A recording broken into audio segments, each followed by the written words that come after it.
ओ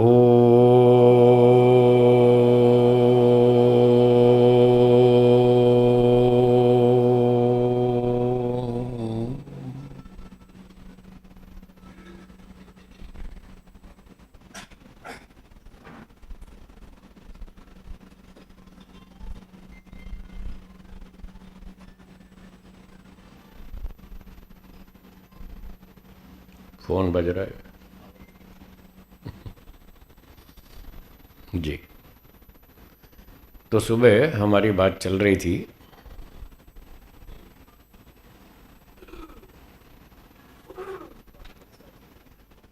स्वाध्यायाद इष्ट देवता संप्रयोग, यहाँ तक चर्चा हुई।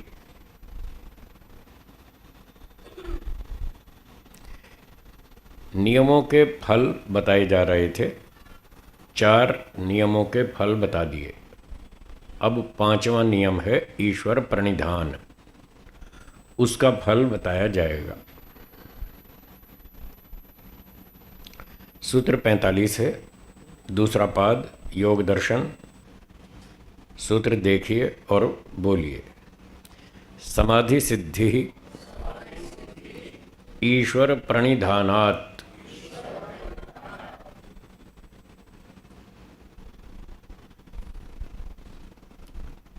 इसका अर्थ है ईश्वर प्रणिधान करने से,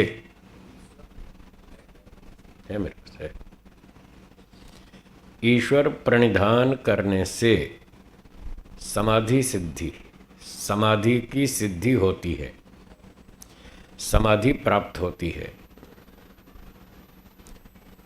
तो समाधि प्राप्त करने के लिए एक बहुत अच्छा सहयोगी उपाय है ईश्वर प्रणिधान, ईश्वर समर्पण। ईश्वर प्रणिधान के 5 स्टेप्स बताए थे। पहला, कोई भी काम ईश्वर से पूछकर करना, ईश्वर की सम्मति लेकर करना। यदि ईश्वर की सम्मति हो, सहमति हो तब तो करना, सहमति ना हो तो नहीं करना। ये समर्पण का पहला स्टेप। दूसरा स्टेप था काम करते समय ईश्वर को उपस्थित स्वीकार करना, महसूस करना कि ईश्वर यहीं वहाँ हमारे साथ है, हमें देख रहा है। वो सर्वव्यापक है, चारों ओर से हमको देखता है, अंदर भी है, बाहर भी है, सब तरफ है।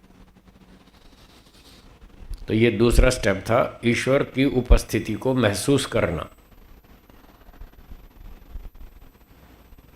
तीसरा स्टेप था कि जो भी हम काम कर रहे हैं उसमें जो भी धन, बल, विद्या, बुद्धि, शक्ति, समय खर्च हो रहा है वो ईश्वर का दिया हुआ है, हमारा नहीं है, ऐसा मानकर खर्च करना। ये तीसरा स्टेप था।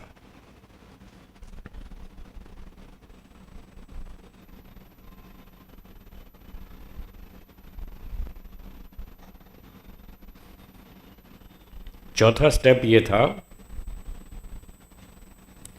काम पूरा हो जाने पर ईश्वर को समर्पित करना, उसे सूचना देना, उसका धन्यवाद करना, आभार व्यक्त करना कि आपकी कृपा से ये सब काम ठीक ठाक पूरा हो गया, ये आपके सामने समर्पित है।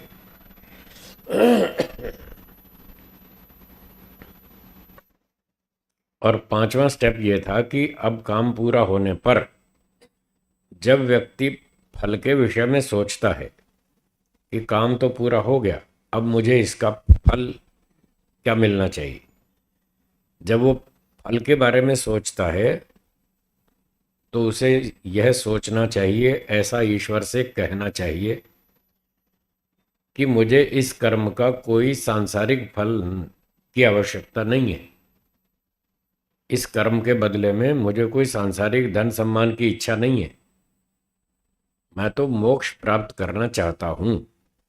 इस भावना से मैंने ये सेवा कार्य किया।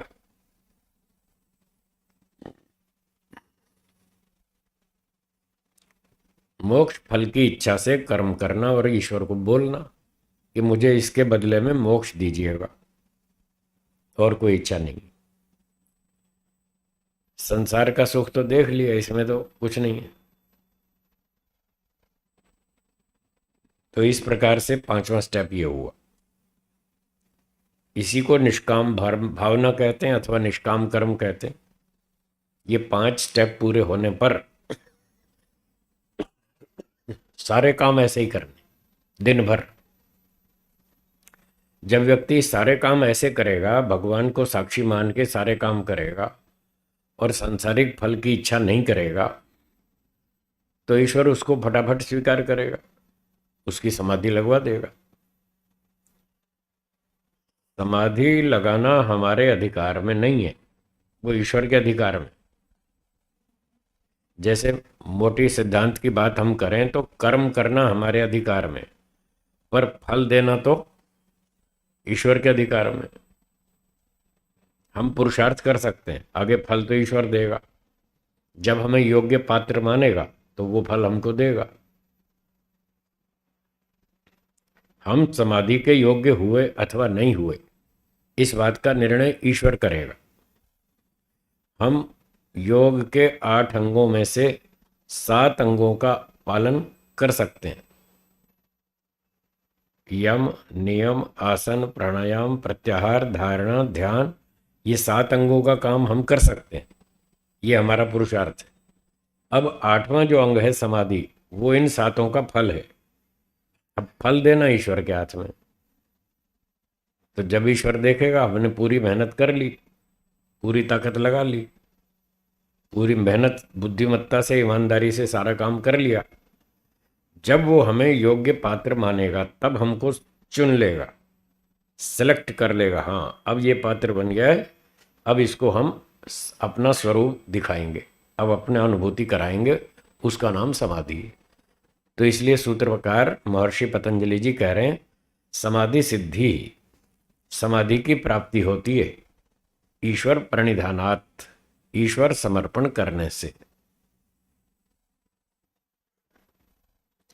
हमारी योग्यता बढ़ती जाती है और ईश्वर हमको स्वीकार कर लेता है, अपना स्वरूप दिखाता है।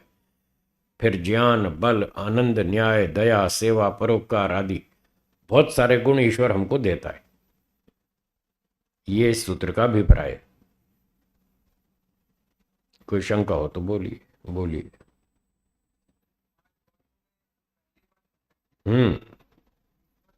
पूछ के काम करना। जैसे बच्चे माता पिता से पूछते हैं, एक बच्चे को खेलने की इच्छा हो रही है, वो माँ से पूछता है, माँ मैं खेलने की इच्छा है, 1 घंटा खेलाऊँ बच्चों के साथ, दूसरे मित्रों के साथ। तो माँ कहती है जाओ खेलाओ। ऐसे भगवान तो हमारे अंदर है, बाहर भी है, सब जगह है। तो अपने अंदर ही बैठा है ईश्वर, अपने अंदर पूछो, जो भी काम करना हो पूछो। ये आज पड़ोसी बीमार है, इसकी सेवा कर दूं, तो ईश्वर आपको अंदर से ही उत्तर दे देगा, हाँ हाँ करो करो, जाओ, अच्छी बात। फिर एक व्यापारी शाम को आएगा पैसे लेने, और पैसे आपके पास हैं नहीं, तो आपको झूठ बोलने की इच्छा होगी कि झूठ बोल के व्यापारी को मूर्ख बनाएंगे। तो पहले पूछो, ईश्वर से पूछो, आज व्यापारी आएगा, उसको झूठ बोल के मूर्ख बनाऊं? ईश्वर का क्या उत्तर देगा? ना, बस, तो वो नहीं करना, ऐसे करना। ठीक जी। वैसे तो बहुत से कर्म तो आपने वेदों में पढ़ ही रखे हैं कि ये काम कर लो, ये काम मत करो। शब्द प्रमाण से तो आपको मालूम है। इसलिए आपके मन में ये प्रश्न उठा, क्या छोटी छोटी बात भी पूछते रहे, पानी पी लो, मान लो पानी पीने की इच्छा हो रही है, तो ये भी क्या पूछना पड़ेगा, ये ईश्वर पानी पी लो? तो पानी पीने की तो छूट दे ही रखी है। हाँ ठीक है, दे रखी है, उसके बाद भी आप जरूर पूछिए। उससे क्या होगा, आपको सारा दिन ईश्वर याद रहेगा। अगर आप छोटी छोटी चीज़ों में ईश्वर से नहीं पूछेंगे तो सारा दिन भूले रहेंगे, ईश्वर से कनेक्शन बनेगा ही नहीं। तो जानबूझकर ईश्वर से संबंध जोड़े रखने के लिए छोटी छोटी बातें भी पूछते रहिए। ठीक है, जैसे मान लो ऑफिस जाना है, तो एक बार पूछ लो, भाई ऑफिस जाऊँ, मेरा टाइम हो रहा है, तो कह हाँ जाओ, बस अब जाओ। अब हर हर बात को नहीं पूछना। जैसे भोजन बनाना, एक उदाहरण देता हूँ, भोजन बनाना एक कर्म है। आपको भोजन बनाना है तो एक पूछ लिया, हे ईश्वर अब भोजन बनाने का समय है, क्या मैं भोजन बना लूं? ईश्वर कहेगा हाँ बना लो। अब इस भोजन बनाने में छोटी छोटी 20 क्रियाएं हैं। हम्म, पतीला उठाओ, उसको नल से पानी से धो, फिर उसमें दाल डालो, फिर उसमें चावल डालो, फिर उसको चूल्हे पर रखो। अब छोटी छोटी 20 क्रियाएं हैं, वो सारी नहीं पूछने की। बस एक मुख्य काम पूछ लिया कि भोजन बना लूं, खिचड़ी बना लूं, दाल चावल बना लूं।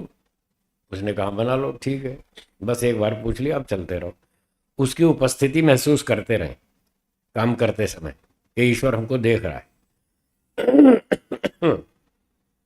जैसे मैं आपसे ये कहूं कि 5 मिनट आंख बंद करके गायत्री मंत्र का जप करें, और आपने सबने आंखें बंद कर ली।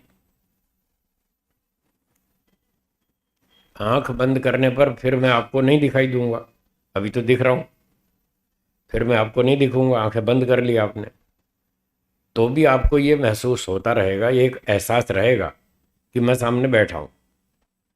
भले ही आप मुझे नहीं देख रहे, पर मैं आपको देख रहा हूं, मेरी आंखें खुली हैं, मैं आपको देख रहा हूं। आपको ये एक आंतरिक अनुभूति बनी रहेगी। बस ऐसे अनुभूति बनी रहे कि ईश्वर हमको देख रहा है, हम उसे नहीं देख पा रहे, वो हमको देख रहा है, और हम उसकी उपस्थिति में सारा काम कर रहे हैं। तो भोजन बनाते समय, कोई और काम करते समय, झाड़ू पोछा, कपड़े धोना, सैर करना, व्यायाम करना, कुछ भी करते रहें, हर समय ईश्वर की उपस्थिति को महसूस करने का प्रयास करें। तो इससे आपका संबंध जुड़ा रहेगा, आपके दिमाग में ईश्वर का प्रभाव अधिक रहेगा, संसार की वस्तुओं का प्रभाव कम रहेगा। इसका ये लाभ है। तो जब आप ईश्वर से ज़्यादा प्रभावित रहेंगे, ईश्वर से ज़्यादा जुड़े रहेंगे, तो फिर शाम को समाधि लगेगी, तब आप समाधि के लेवल पर पहुंच पाएंगे।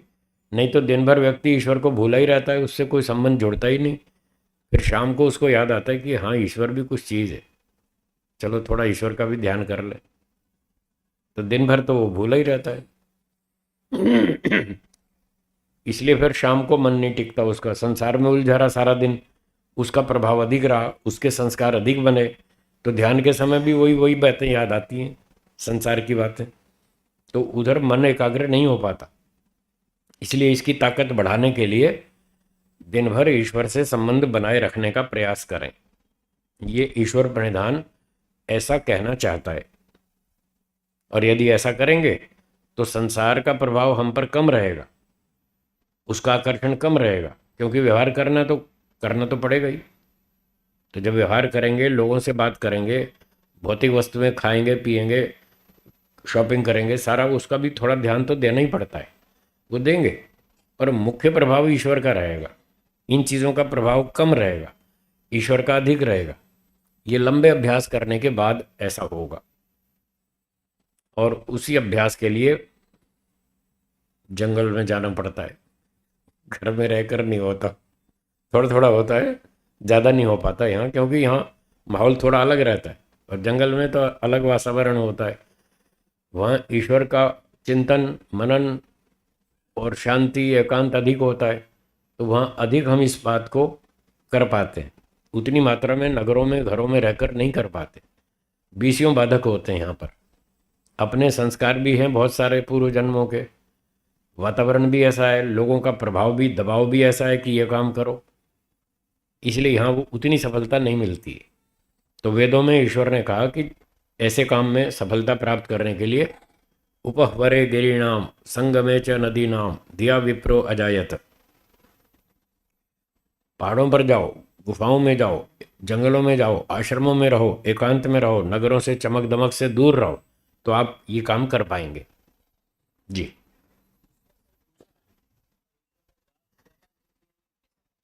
अंदर से अगर भय शंका लज्जा हो रही है तो समझ लो नो, ये उत्तर है ईश्वर का।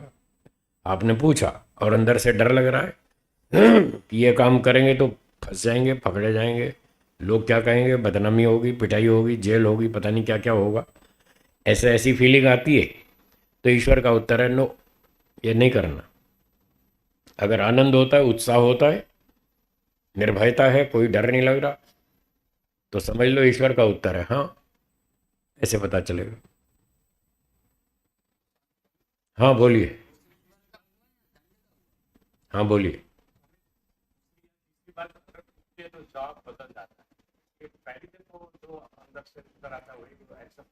पहली दफा आता है और आपको डाउट हो गया तो आपने दूसरी बार पूछा, फिर तीसरी बार फिर पूछा, डाउट है ना आपको, क्लियरिटी नहीं आ रही, तो दूसरी बार तीसरी बार उत्तर बदल गया। तो फिर इससे भी डाउट क्लियर नहीं हुआ कि पहले वाला ठीक था या तीसरे वाला उत्तर ठीक था। जब तक डाउट हो फिर वेद पढ़ो, फिर ऋषियों के ग्रंथ देखिए, वहां से कंफर्म होगा आपको जो उत्तर अंदर से मिल रहा है, शास्त्र में क्या लिखा है। अगर वो शास्त्र से मैच करता है तो समझो वो उत्तर ठीक है, पहले वाला मैच करता है तो पहला ठीक है, तीसरे वाला मैच करता है तो तीसरा ठीक है। तो शब्द प्रमाण से उसको कंफर्म कर लें अगर डाउट है तो। जी बोलिए।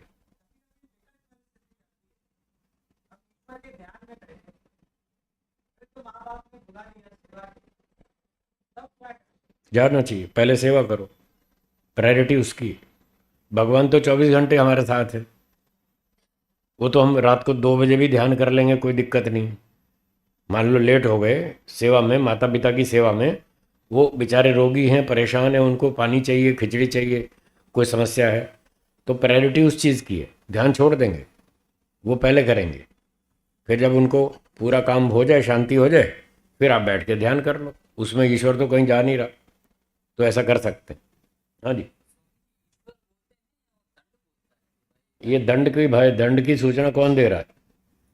तो दंड तो जड़ है, दंड क्या बोलेगा, ईश्वर ही बोलता है। हाँ। हाँ, ईश्वर ही तो भय पैदा कर रहा है कि तुम ये काम करोगे तो ठोकूंगा, दंड दूंगा, ईश्वर ही बोल रहा है। बोलिए।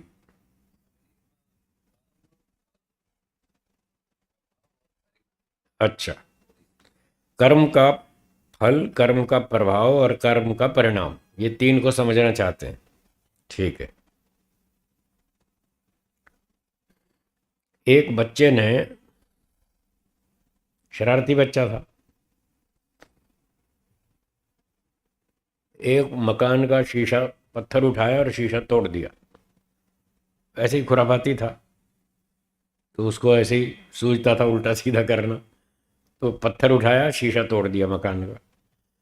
शीशा टूटा तो सेठ को पता चल गया, मकान मालिक को आवाज़ आई, वो आया बाहर निकल के और देखा ये क्या हुआ। देखा इस बच्चे ने पत्थर मारा है और वो भाग रहा है, दौड़ रहा है कि कहीं पिटाई ना हो मेरी। तो उसने देख लिया कि इसी ने तोड़ा, पत्थर मारा है, उसने भी दौड़ के पकड़ लिया बच्चे को। तो बच्चे को पकड़ लिया और फिर लगाए उसके 2 थप्पड़, और निकाल 500 रुपये, हमारा शीशा क्यों तोड़ा, 500 रुपये का नुकसान किया, पैसे निकाल। और 2 थप्पड़ मारे, पैसे उसके पास थे नहीं, पकड़ के ले गया उसके घर, उसके माता पिता से 500 रुपये वसूल किए। तो अब इस घटना में बच्चे ने पत्थर मारा, यह है कर्म। ठीक है, क्रिया, कर्म एक ही बात है। तो पहले जब कर्म होता है, क्रिया होती है, तो क्रिया की एक प्रतिक्रिया होती है, फिजिक्स का ये नियम है, भौतिकी शास्त्र का ये नियम है, जब भी कोई क्रिया होती है तो उसका ईच एंड अपोजिट रिएक्शन होता है, एक्शन का रिएक्शन होता है। तो जो एक्शन का रिएक्शन होता है वो है कर्म का परिणाम। क्रिया की निकटतम प्रतिक्रिया को कर्म का परिणाम कहते हैं। हाँ, निकटतम, जो भी एक्शन का तुरंत रिएक्शन हुआ, उसने पत्थर मारा, ये कर्म है। इसका रिएक्शन क्या हुआ, शीशे पे पत्थर लगा, शीशा टूट गया, ये परिणाम है। ठीक है। अब जब शीशा टूटा तो सेठ को पता लगा, उसको दुख हुआ कि हमारा शीशा टूट गया मकान का। सेठ को जो दुख हुआ, ये कर्म का प्रभाव है, सेठ पर प्रभाव पड़ा, वो दुखी हो गया कि हमारा नुकसान हो गया। और फिर सेठ ने पकड़ा उसको जिसने कर्म किया था, और लगाए उसके 2 थप्पड़ और 500 रुपये वसूल किए। ये कर्म का फल है। ठीक हो गया।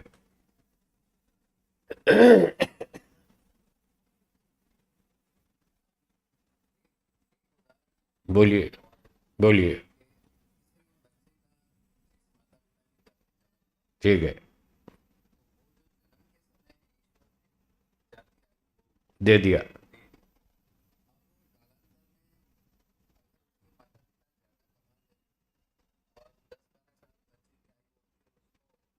संपत्ति मिल जाती। ठीक है।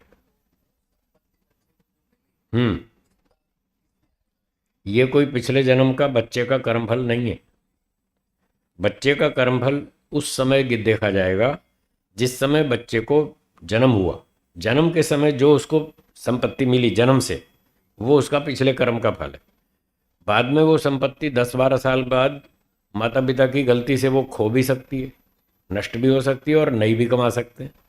हाँ, वो अलग बात है। वो उसका बच्चे का पिछला कर्मफल नहीं है। बाद में व्यक्ति स्वतंत्र है, उसने पैसे ज़्यादा कमा लिए। अब जो ज़्यादा पैसे कमा लिए माता पिता ने, बच्चे की उम्र 10 साल हो गई, अभी वो खुद तो कमाता नहीं है, और अब पिता ने पैसे कमा लिए, उसकी संपत्ति का लाभ बच्चे को मिलेगा। इसको कहेंगे आधि भौतिक सुख। हाँ, ये आधि भौतिक सुख है, ये कर्मफल नहीं है। बच्चे ने कहाँ पैसे कमाए? ना तो बच्चे ने मेहनत की इस जन्म में, और पिछले जन्म का तो है नहीं। और मान लो पिता की मूर्खता से जब बच्चे का जन्म हुआ तब 10 करोड़ की संपत्ति थी, और फिर 10 साल की उम्र में, बच्चे की 10 साल की उम्र में पिता ने बेवकूफ़ी की, शराब पीना शुरू किया, जुआ खेलना शुरू कर दिया, 5 करोड़ खो दिए। अब बच्चे को संपत्ति कम मिलेगी। अब जो उसको नुकसान हुआ ये आधी भौतिक दुख। हाँ, ये बच्चे का कर्म फल नहीं है, ये तो बाप का कर्म फल है। बाप को नुकसान हुआ, उसकी वजह से बच्चे को भी हो गया। ये आधी भौतिक दुख कहलाता है। तो जो भी संसार में जन्म लेगा उसको सुख और दुख दोनों मिलते रहेंगे। सुबह बताया था ना, पूरा पूरा न्याय किसी को नहीं मिलता, सबके साथ यहाँ अन्याय होता है। जो आदि भौतिक सुख और आदि भौतिक दुख है, वो सब अन्याय है।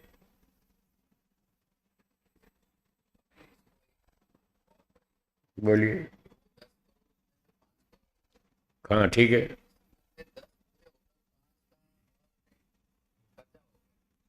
मतलब 10 भी खो दिया, 5 का कर्जा और चढ़ गया। हाँ, ठीक है। चुकाएगा। हाँ, तो ये जो चुकाएगा ना, ये आदि भौतिक दुख है। बच्चे को मुफ्त में भोगना पड़ा, उसने तो गलती की नहीं। हाँ, ये अन्याय है। कर्जा लिया बाप ने, पैसे उड़ाए, दारू पी, शराब किया, जुआ खेला, इधर उधर पैसे खो दिए। अब उसका भरना पड़ेगा बेचारे को, बच्चे को। गलती तो बाप की, और दंड भोग रहा है, दुख भोग रहा है बच्चा। तो ये आदि भौतिक दुख है, ये अन्याय है। उसका हिसाब ये होगा कि बाप ने जो गलतियां की, ईश्वर उसको दंड देगा। और जो बच्चे को नुकसान हुआ, उसको नुकसान की पूर्ति करेगा ईश्वर। उसको कॉम्पेंसेशन, क्षतिपूर्ति बोलते हैं। ईश्वर उसके नुकसान की, मेहनत की पूर्ति कर देगा, और बाप को दंड देगा, तुमने पैसे क्यों उड़ाए। वो तो दोनों के लिए बराबर न्याय करेगा। उसका काम है न्यायकारी, वो सबका न्याय करता है। जो भी ईश्वर का कानून तोड़ेगा उसको दंड मिलेगा, जो कानून का पालन करेगा उसको ईश्वर इनाम देगा।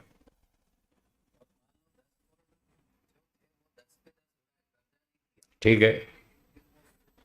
फिर भी बच्चे को लॉस हुआ ना, जो संपत्ति मिलनी चाहिए थी वो नहीं मिली, तो इतना लॉस हुआ, उतनी पूर्ति ईश्वर कर देगा। बिल्कुल करेगा। उसको दंड मिलेगा, उसने 10 का 10 उड़ा दिया, क्यों उड़ाया, उसको तो दंड मिलेगा। और इसके नुकसान की पूर्ति करेगा, जितना हक बनता था इसका उतना ईश्वर उसको देगा।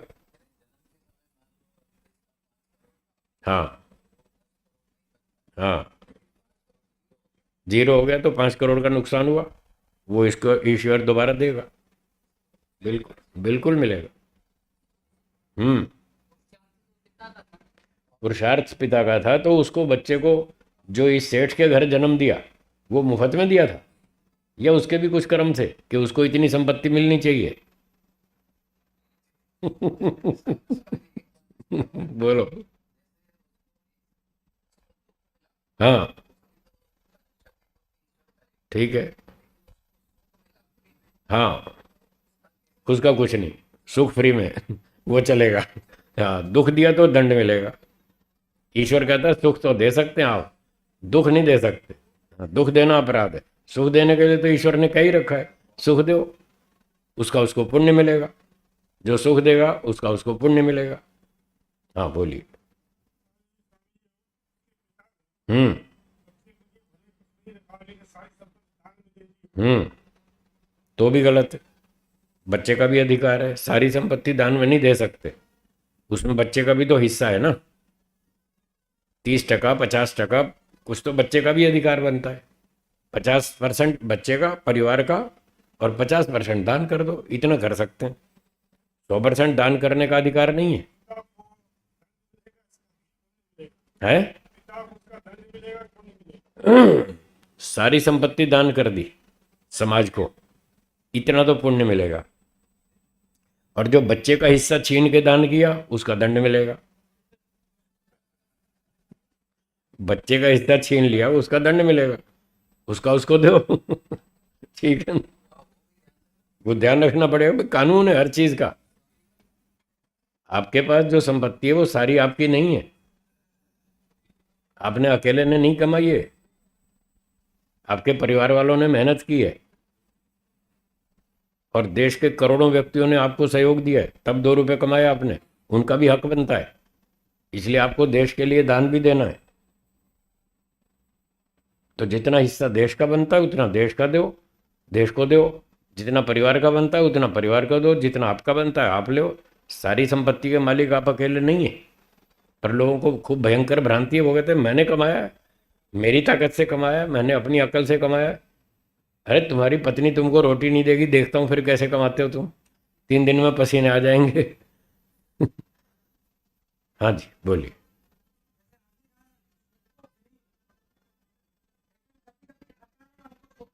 हम्म।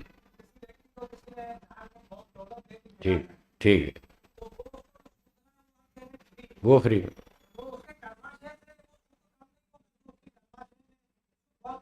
नहीं, पिछले कर्माशय में कम नहीं होगा, पुण्य कर्म कम नहीं होगा। यदि कम कर दें, दूसरा पक्ष सोचिए। हाँ, इसलिए कि दुख किसी को भी पसंद नहीं है। दुख किसी भी जीवात्मा को पसंद नहीं है, सुख सबको पसंद है। तो ईश्वर का कानून ऐसा है कि जब सामने वाले को पसंद नहीं है और फिर आप उसको दुख देते हो, तो मैं भी ये चाहता हूँ दुख मत दो। उसको भी पसंद नहीं है और मेरा भी कानून नहीं है कि एक व्यक्ति दूसरे पर अन्याय करे, अन्यायपूर्वक दुख दे। मैं भी नहीं चाहता, ईश्वर कह रहा है। मैं भी नहीं चाहता, वो भी नहीं चाहता। फिर आप कानून तोड़ते हो तो फिर आपकी धुलाई पिटाई करूँगा, फिर नहीं छोड़ूंगा। और सुख देने के लिए तो ईश्वर का स्वभाव ही है, वो खुद भी सुख देता है। और उसका कानून भी है कि दूसरे को सुख दो। जब ईश्वर खुद कह रहा है सुख दो, और तुम सुख दोगे तो मैं तुम्हें इनाम दूंगा, तो इसलिए उसके उसके बारे में उसका पिछला पुण्य नहीं काटेगा वो। अगर पिछला पुण्य काटने लग जाए, अब उसका पक्ष सुनिए, दूसरा पक्ष। मान लीजिए आपके खाते में 100 रुपये जमा है पुण्य के। किसी ने आपको 10 रुपये का सुख दिया, कोई आपसे मजदूरी नहीं करवाई, कोई काम नहीं लिया, ऐसे मुफ्त में 10 रुपये का सुख दिया। तो आप कह रहे हैं जो आपके खाते में 100 रुपये का पुण्य है उसमें से 10 रुपया कट जाए, क्योंकि आपको 10 रुपये का सुख दे दिया उसने। और 100 में से 10 अगर माइनस हो गया, तो ये जो सुख मिला 10 रुपये का, ये आपका कर्मफल माना जाए या मुफ्त में माना जाए?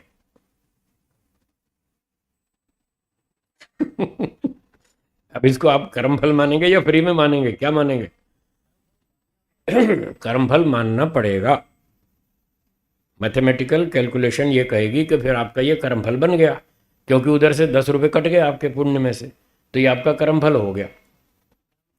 जब आपने कुछ भी नहीं किया और फिर भी आपको 10 रुपये का सुख देने से आपका पुण्य कट गया, तो ऐसे ही आपने कोई कर्म नहीं किया और कोई आपको 10 रुपये का दुख दे जाए, तो आपके पाप भी कटने चाहिए 10 रुपए के। जैसे पुण्य कटे तो यहाँ पाप भी कटेगा, वो भी कर्मफल मानना पड़ेगा। मैं अब जो कह रहा हूँ उसको सुनो। जो मैंने पहले कहा वो तो आपने माना नहीं, अब तो आपका दूसरा सिद्धांत चल रहा है। तो आपका जो सिद्धांत चल रहा है मैं उसके आधार पर आपको कल्पनाएं बता रहा हूं।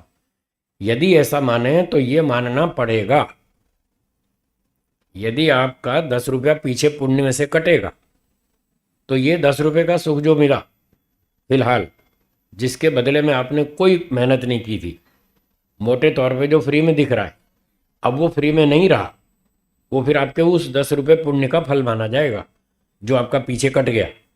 इतनी बात समझ में आई? अब जैसे सुख की बात है ऐसे दुख की भी लागू कर लो।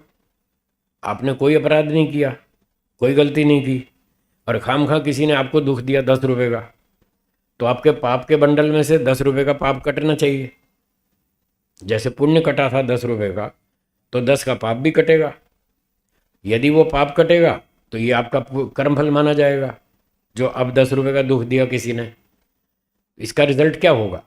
इसका रिजल्ट ये होगा कि जितने भी सुख दुख आपको मिलेंगे वो सारे के सारे आपका कर्मफल माना जाएगा, सुख भी और दुख भी। और जब सारा ही कर्मफल है, सुख आ रहा है वो भी कर्मफल, दुख आ रहा है वो भी कर्मफल, तो अन्याय किसको कहेंगे आप? अन्याय की क्या डेफिनेशन बचेगी? कुछ भी नहीं। जो भी हो रहा है सब न्याय है, सब आपके कर्म का फल है। तो जब अन्याय कुछ है ही नहीं तो पुलिस वुलिस बंद करो, कोर्ट भी बंद करो, सेना भी बंद करो, जो भी आपका कर्म फल है भोगो। इस कानून पर आप 1 घंटा जी लेंगे? सेना को बंद कर दो, पुलिस बंद कर दो, न्यायालय बंद कर दो, सब बंद कर दो, जो भी दुख आ रहा है हमारा पिछला कर्म फल कट रहा है, आप इस कानून पर 1 घंटा जी लेंगे? इसलिए कह रहा हूँ झूठ है। जिस सिद्धांत पर आप 1 घंटा नहीं जी सकते वो झूठ है, इसलिए वो हमारा पिछला कर्म फल नहीं बनेगा, वो नहीं कटेगा। हाँ बोलिए। मार दिया? किसने दिया? हाँ उनकी थ्योरी माने तो वो कर्म फल बनेगा। नहीं जी, आप कोर्ट में नहीं जा सकते, ना पुलिस को कंप्लेंट कर सकते, ना कोर्ट में जा सकते, ना न्यायालय की शिकायत कर सकते, कुछ भी नहीं कर सकते आप। जो भी आएगा ठोक देगा, तुम्हारा कर्म फल है भोगो। जो भी आएगा आपको थप्पड़ मार मार के जाएगा, तुम्हारा कर्म फल है भोगो। आप कैसे जिएंगे? नहीं जी सकते। आपके सामने आपके गले में से पैसे चुरा के ले जाएगा और कहेगा तुम्हारा कर्म फल है भोगो। आप उसको रोक नहीं पाएंगे। इसलिए वो सिद्धांत गलत है। आपको क्या मिलेगा? कुछ नहीं मिलेगा। जब आपको पुण्य कुछ खाना क्यों खिलाएंगे? मैं तो भूखा मर जाऊंगा। कोई भी नहीं खिलाएगा, वो कहेगा मुझे तो कोई पुण्य मिलने वाला नहीं, मुझे तो कोई पुण्य मिलने वाला नहीं है, ये जो भी खाएगा इसके पिछले पुण्य में से कटेगा। तो ये तो वेद प्रचारक, उसने मुझे फ्री में सुविधा दी, मुफ्त में सुविधा दी, इसीलिए तो उसका पुण्य है। और वेद में कह रखा है मुफ्त में सुविधा दो, पक्षियों को दो, पशुओं को दो, विद्वानों को दो। ये पंचमहायज्ञ किस लिए लिखे? प्राणियों को खिलाओ, प्राणियों को खिलाओ, इसमें पुण्य मिल रहा है। तभी तो ईश्वर ने कहा ना बलि वैश्वदेव यज्ञ करो, अतिथि यज्ञ करो, सन्यासी को भोजन खिलाओ, उसमें आपको पुण्य मिलेगा। तो पुण्य तभी तो मिलेगा जब आप कुछ अपनी ओर से खर्चा करेंगे, और वो उसके लिए फ्री में होगा, फ्री में उसका होगा, आपकी ओर से खर्चा होगा, तभी तो उसका पुण्य मिलेगा। इसी तरह से नया कर्म बनेगा, नहीं तो नया कर्म तो बनेगा ही नहीं, क्योंकि जो भी मिल रहा है मैं तो पिछले कर्म का फल भोग रहा हूँ। नया तो कर्म ना आपने किया ना मैंने किया, तो ये सारी कर्मफल व्यवस्था फेल हो जाएगी। इसलिए ये मानना गलत है कि हमारे पिछले कर्म में से पुण्य कटेगा, बिल्कुल नहीं कटेगा। हाँ बनेगा ही नहीं तो कटेगा कहाँ से वो? तब ये भी प्रश्न उठेगा कि वो पुण्य कैसे बना था, वो भी नहीं बनेगा। वो पुण्य तभी तो बना था जब आपने मुझे फ्री में खिलाया या किसी को फ्री में खंडन कर रहा हूँ, ये तो मैं खंडन कर रहा हूँ इस बात का। सिद्धांत ये है कि बच्चे को जो जन्म मिला अच्छे परिवार में, वो उसके पिछले पुण्यों का फल है। उसने पहले फ्री में खिलाया था तभी तो आज मिल रहा है। पिछले में फ्री में नहीं खिलाया होता तो उसको जन्म भी कैसे मिलता? हुआ ना, मैं खुद ही तो कह रहा हूँ। मैं तो ये मेरा सिद्धांत यही है कि फ्री में खिलाने से पुण्य जमा होता है। मेरा पक्ष ये है। मैं तो गलत पक्ष का खंडन कर रहा था। मेरा पक्ष पर ये जो अच्छे वाला अन्याय है ना, सुख देने वाला, कानूनी हिसाब से ये अन्याय है, कानून के हिसाब से, पर ईश्वर की ओर से स्वीकृत है, इसलिए बुरा नहीं है, इसलिए चलेगा। ईश्वर ने खुद ही कह रखा है, कह रहा है दूसरों को सुख दो, फ्री में दो। तो फिर हम वो फ्री में दे रहे हैं तो हमारा पुण्य बनेगा। जब ईश्वर ने कहा ये करो तो हम वो कर रहे हैं, ईश्वराज्ञा का पालन कर रहे हैं, तो वही तो पुण्य है। आप, हाँ ये, हाँ जी बोलो। जो अच्छा काम करे उसको, सर्वे का मतलब अच्छे काम करने वाले सब लोगों को, ठीक है। हमारे पास सारे उत्तर तैयार है, सब लोगों को। हाँ, चोर बेईमान को नहीं, क्योंकि वेदों में ऐसे मंत्र हैं जहां लिखा है हे भगवान चोर बेईमान दुष्ट डाकू को कभी सुख मत देना, ऐसे मंत्र लिखे। सुमित्रिया न आप औषधया संतु दुर्मित्रियास तस्मयी, ये वेद का मंत्र है कि ये सारे संसार के पदार्थ अच्छे पुण्य कर्म करता व्यक्ति को तो ये सुख देवें, और जो दुष्ट आदमी हो उसको ये पदार्थ सुख ना देवें। ये तो पदार्थों के विषय में प्रार्थना है वेद मंत्र में। और ईश्वर से सीधी प्रार्थना भी है, आर्याभिविनय पुस्तक में लिखी है। एक मंत्र की व्याख्या में लिखा है जो चोर डाकू दुष्ट बेईमान हो, हे ईश्वर उसको कभी भी सुख मत देना, ऐसा लिखा है। उसको कभी भी सुख मत देना, उसको दुख ही देना, ताकि लोग बुराई करने से बचें, डरें कि हमने बुरे काम किए तो दंड मिलेगा। तो ऐसी ऐसी सारी बातें साफ हैं। इसलिए हमने सर्वे भवन्तु का अर्थ किया, जो जो लोग अच्छे काम करते हैं उन सबको सुख देना, चोर बेईमानों को नहीं, दुष्टों को नहीं। है, हाँ, सर्वे भवन्तु सुखिनः, हम प्रार्थना कर रहे हैं। हम प्रार्थना कर रहे हैं ईश्वर से कि हे भगवान जो जो अच्छे काम करते हैं उनको सबको सुख देना। ये बोल करके हम अपना लेसन रिवाइज कर रहे हैं, हम अपना पाठ दोहरा रहे हैं, और ये कह रहे हैं कि जो जो अच्छे काम करते हैं भगवान उनको सुख देता है। तो हम इस बात को दोहराकर अपने लिए प्रेरणा उत्पन्न कर रहे हैं कि हम अच्छे काम करेंगे जिससे हमको ईश्वर सुख देगा, और दूसरे लोगों को भी बता रहे हैं, खुद भी अपना लेसन दोहरा रहे हैं, दूसरों को भी याद दिला रहे हैं कि देखो अच्छे काम करोगे तो ईश्वर आपको सुख देगा, और बुरे काम करोगे तो दंड देगा। चलिए, हाँ बहन जी आप बोलिए। हम्म।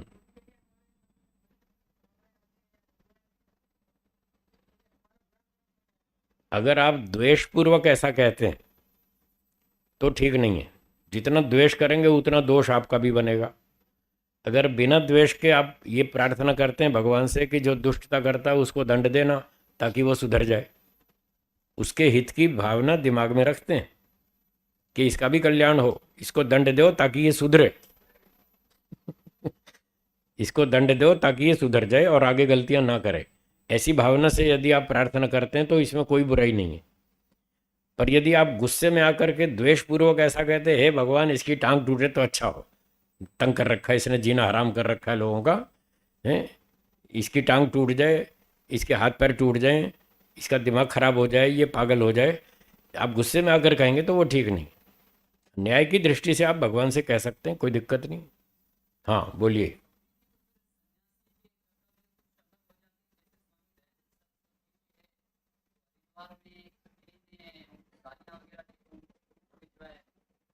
सन्यासी का नियम अलग है। हाँ, ये राजा का क्षत्रिय का नियम है कि वो दंड देगा, सन्यासी माफ कर देगा।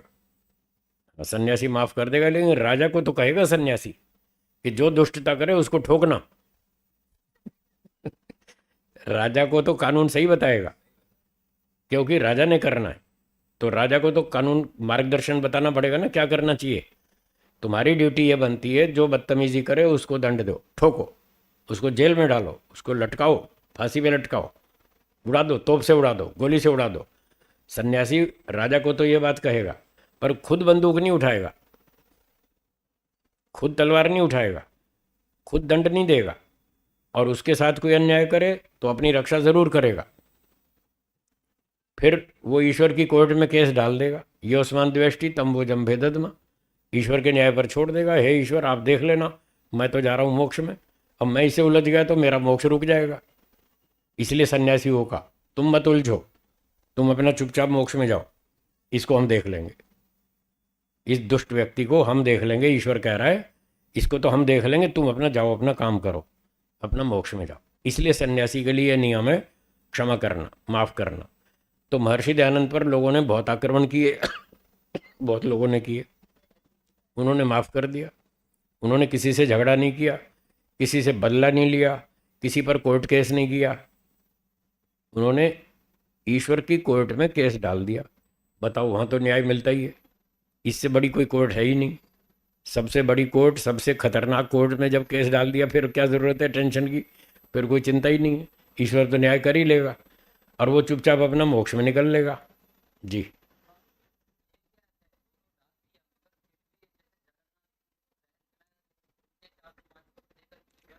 वो दया भावना से कहा भाई तू निकल ले यहाँ से, खाम खा तुझे पब्लिक मार देगी, हैं तू निकल ले यहाँ से। दया भावना थी इसलिए छोड़ दिया, बाकी ईश्वर तो दंड देगा ही ना, ईश्वर नहीं छोड़ेगा। आपने मेरे साथ गलती की, मैंने आपको माफ़ कर दिया, पर इसका अर्थ ये नहीं है कि ईश्वर ने माफ़ कर दिया, वो नहीं छोड़ेगा वो तो दंड देगा। हाँ, वो तो छोड़ेगा नहीं। हाँ, ठहरो ठहरो, एक हाँ बोल रही है, बोलिए।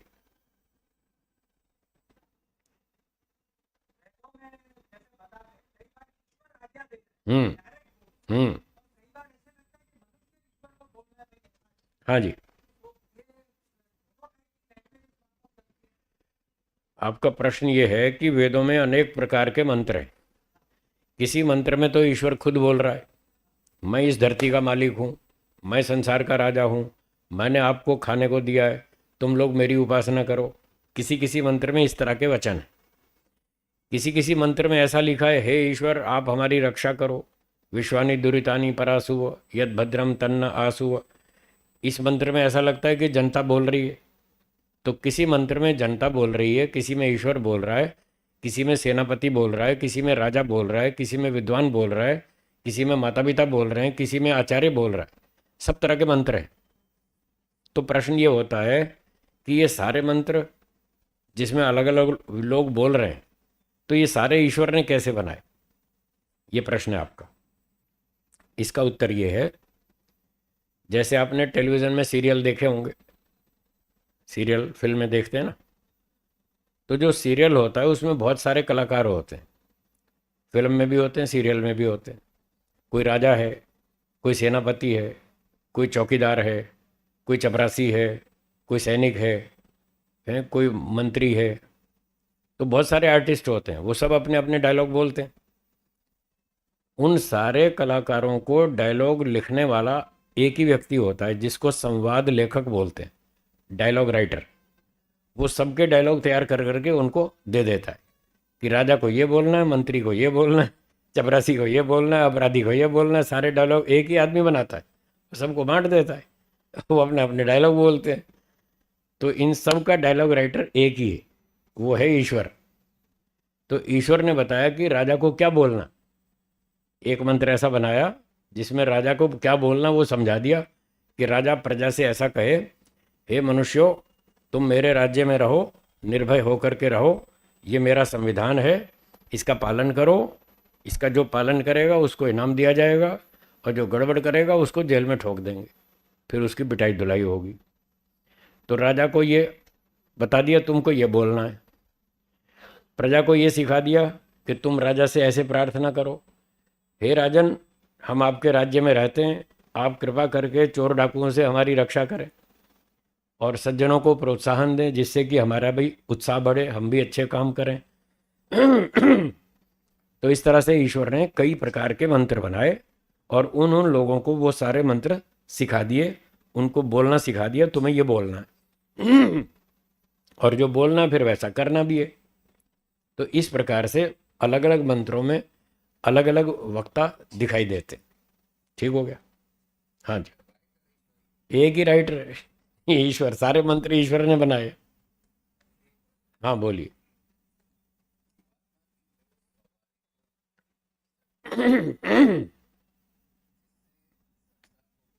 ठीक है, होता है ना।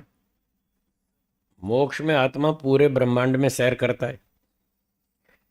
और आपके यहाँ कोई मिठाई वाला हो, देसी मिठाई, देसी घी की, और वो मुक्त आत्मा घूमते घूमते आ जाए और वो मिठाई की दुकान में देखे तरह तरह की मिठाइयाँ लगी हैं, और वो जानना चाहे कि भाई ये क्या चीज़ है, इसका टेस्ट देखें कैसा है, रसगुल्ले का टेस्ट कैसा है, गुलाब जामुन का कैसा है, बालूशाही का कैसा है, वो जानना चाहे तो वहाँ वो उसका स्वाद जान सकता है। तो कैसे जानेगा?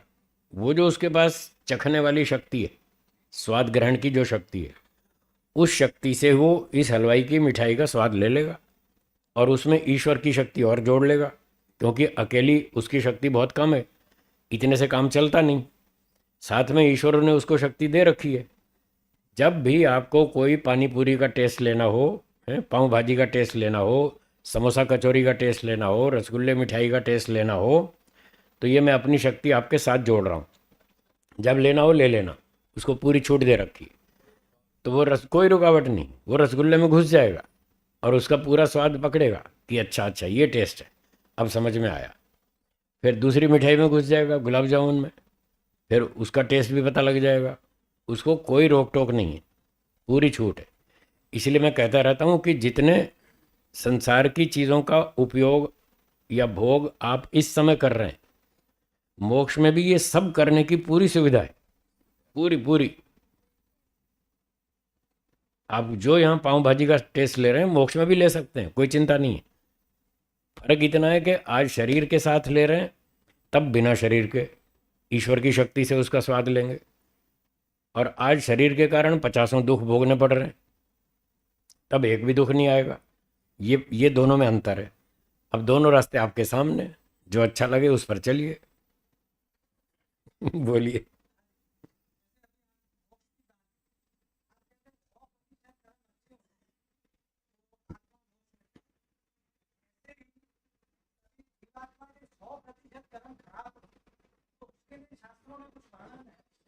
शास्त्रों में लिखा है, हाँ, सृष्टि बनती है। हम्म।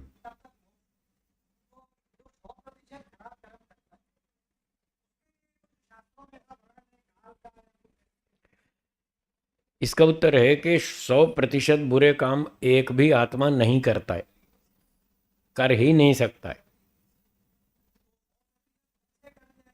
हाँ, इसकी ये तो कर सकता है, पर 100% बुरे नहीं कर सकता।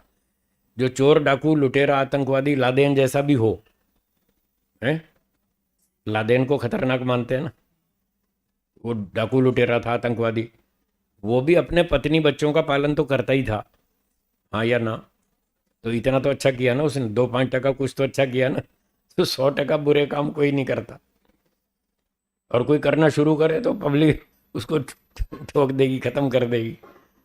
वो हर हर एक को मारेगा। 100% बुरे काम करने का मतलब पत्नी को भी मारेगा, बच्चे को भी रगड़ेगा, किसी को नहीं जीने देगा। तो ऐसे आदमी को तो 4 आदमी मिलके ख़त्म कर देंगे, उसको जीने नहीं देंगे, सारे लोग उस पर पिल पड़ेंगे। इसलिए 100% बुरे काम कोई भी नहीं करता। 10-20-5% अच्छे काम ज़रूर करेगा, वही अच्छे काम उसको बचाएंगे आगे। और जो 100% अच्छे करता है वो उसका व्याख्या ये है, जब उसको तत्व ज्ञान हो गया कि ये संसार के सुख क्षणिक है, इसके पीछे भागना कोई समझदारी नहीं है। एक सुख मिलता है, 4 दुख मिलते हैं, तो ये इसके पीछे भागना कोई बुद्धिमत्ता नहीं है। तो उसको संसार में रुचि कम होनी शुरू हो जाएगी, उसकी अविद्या हटनी शुरू हो जाएगी। और फिर वो शास्त्र को पढ़ेगा कि फिर क्या करना चाहिए। तो शास्त्रों में लिखा है मोक्ष में जाना चाहिए। फिर मोक्ष का उपाय क्या है? तो शास्त्र में लिखा है एक भी काम जानबूझकर घोटाला नहीं करना। अविद्या से, राग से, द्वेष से, काम से, क्रोध से, लोभ से, ईर्ष्या से, अभिमान से जानबूझकर एक भी गलती नहीं करना। जब आप इस लेवल पर आ जाएंगे तब आपको मोक्ष दिया जाएगा। तो वो उसको समझ में आ गया कि मैं जानबूझ के करूँगा तो मतलब दंड मिलेगा और मोक्ष नहीं मिलेगा, मोक्ष के लिए ब्रेक लग जाएगी। तो इसलिए वो जानबूझकर काम गलतियां बंद कर देता है। अनजाने में तो होती रहती हैं, वो तो हम रोक ही नहीं सकते, अपने बस का ही नहीं। अनजाने में होती रहती हैं, कोई बात नहीं, पर जानबूझ के एक भी गलती नहीं करेगा। जब जानबूझ के वो 100% ठीक काम करेगा तो उसका मोक्ष हो जाएगा। इसका मतलब उसकी अविद्या, राग, द्वेष सब खत्म हो गए, इस तरह से मोक्ष में जाएगा। तो 100% अच्छे काम करना संभव है। और उसकी व्याख्या फिर से ध्यान दीजिए। 100% अच्छे काम करने का मतलब होश में रहकर जानबूझकर सारे काम अच्छे करेगा, जानबूझकर गलती एक भी नहीं करेगा। तो ये है 100% अच्छे काम करने का मतलब। ऐसा कर सकता है। बोलिए। बोलिए। ठीक।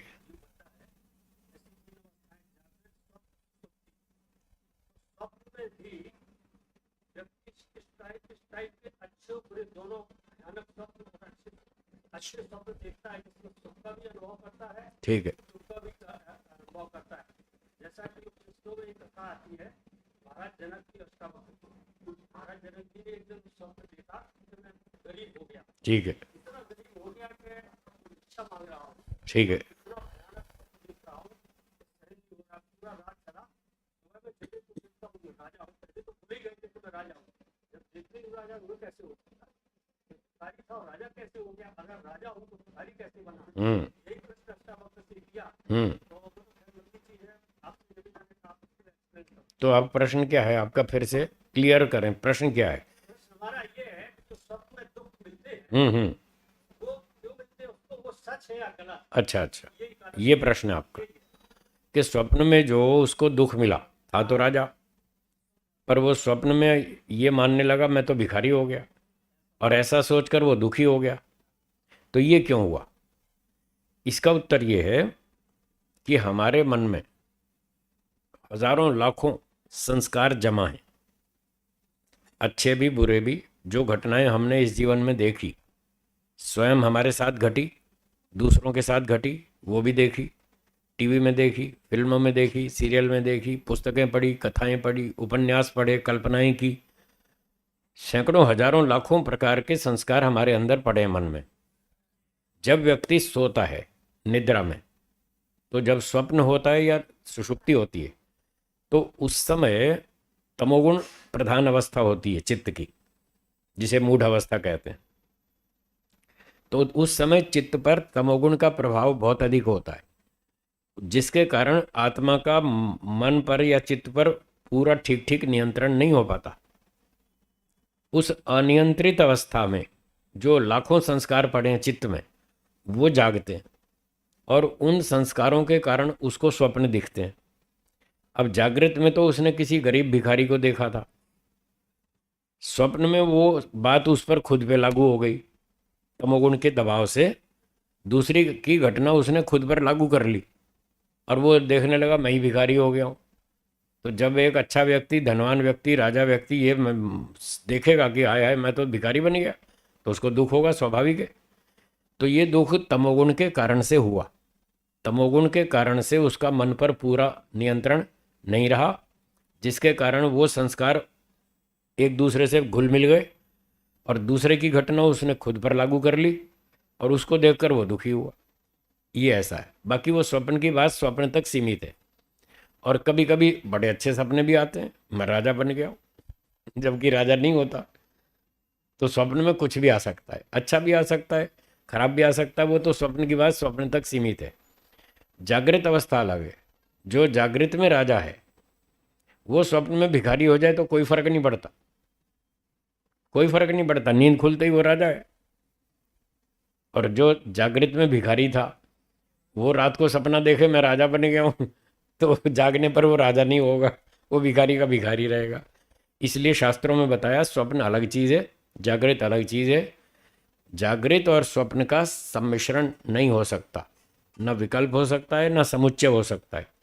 सांख्य दर्शन के तीसरे अध्याय में ये बात 25-26वें सूत्र में बताई कि स्वप्न अलग है, जागृत अलग है, दोनों को हम कंबाइन नहीं कर सकते।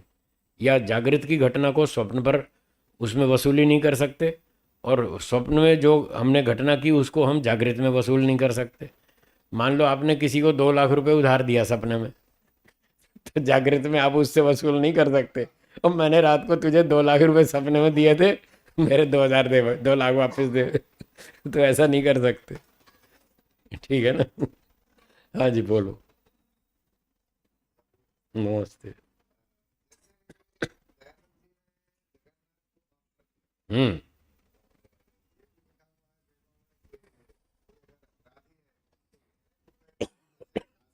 ठीक है।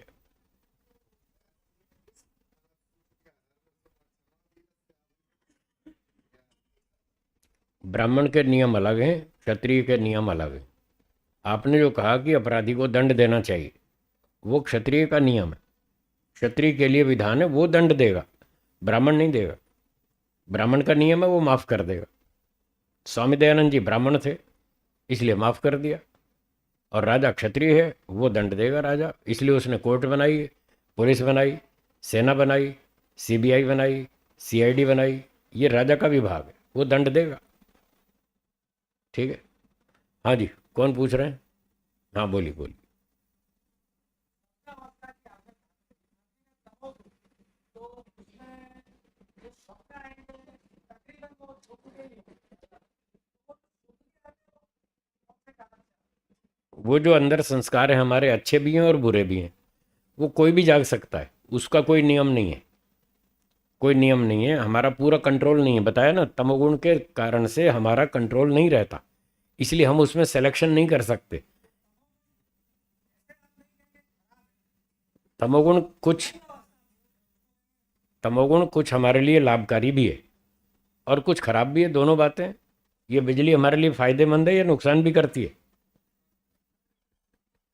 दोनों काम करती है। तो बिजली दोनों काम करती है, तमोगुण भी दोनों काम करता है। तमोगुण नहीं आएगा तो नींद ही नहीं आएगी, तमोगुण बढ़ेगा तभी नींद आएगी। तो इतना तो उसका फायदा भी है। पर दारू पी के जो तमोगुण बढ़ता है वो नुकसान वाला है। इसलिए दारू पीना मना है, सोने की छूट है कि सो तो सकते हैं अब। हम्म। हम्म। हम्म। पड़ता है। वो उनकी अपनी व्यक्तिगत इच्छा थी, सोना नहीं चाहते थे, पर वो ईश्वर का नियम है कि अगर सोओगे नहीं तो रोगी हो जाओगे, और रोगी होना अपराध है, इसलिए सोना पड़ेगा, सो। तो उनकी व्यक्तिगत इच्छा नहीं थी सोने की, पर क्योंकि इस सृष्टि का नियम है, ईश्वर का व्यवस्था है, उसका पालन करने के लिए उनको सोना पड़ता था, तो वो सोते थे। मैं भी ऐसा ही हूँ, मैं भी सोना नहीं चाहता, पर मजबूरी है, सोना पड़ता है, नहीं तो शरीर बिगड़ जाएगा। ये बात नहीं। हाँ, वो तमोगुण ना उभरे। और क्योंकि जब हम सो जाते हैं तो इस समय जो ज्ञान विज्ञान का स्तर है जागृत में, इस ज्ञान के कारण हमें 1000 गुना सुख मिल रहा है। भौतिक भोगों की वस्तुओं का जो सुख मिलता है, उससे 1000 गुना सुख हमको इस समय मिल रहा है इस विद्या के कारण। जब तमोगुण हमको सुला देगा तो ये हमारा 1000 गुना सुख खो जाएगा ना। उसको हम खोना नहीं चाहते, इसलिए हम सोना नहीं चाहते, पर मजबूरी है, क्या करें, सृष्टि का नियम है। तो हम स्वीकार करते हैं, ईश्वर का आदेश है भाई सो जाओ, इसलिए सो जाते हैं। और फिर ये सारा जो लाभ है हम मोक्ष में जाके ले लेंगे, वहाँ नहीं सोएंगे। वहाँ नहीं सोएंगे, वहाँ पूरा लाभ लेंगे। ठीक है। हाँ जी बोलिए।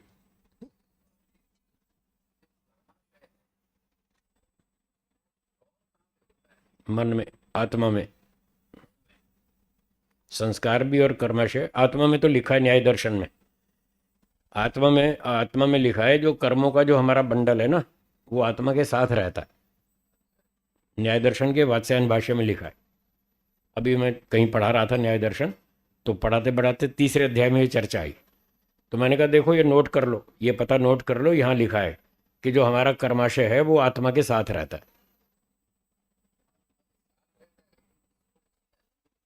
उसको पता नहीं रहता। हाँ, मेरे कितने कर्म हैं क्या है वो हिसाब उसको नहीं पता, पर है उसकी जेब में।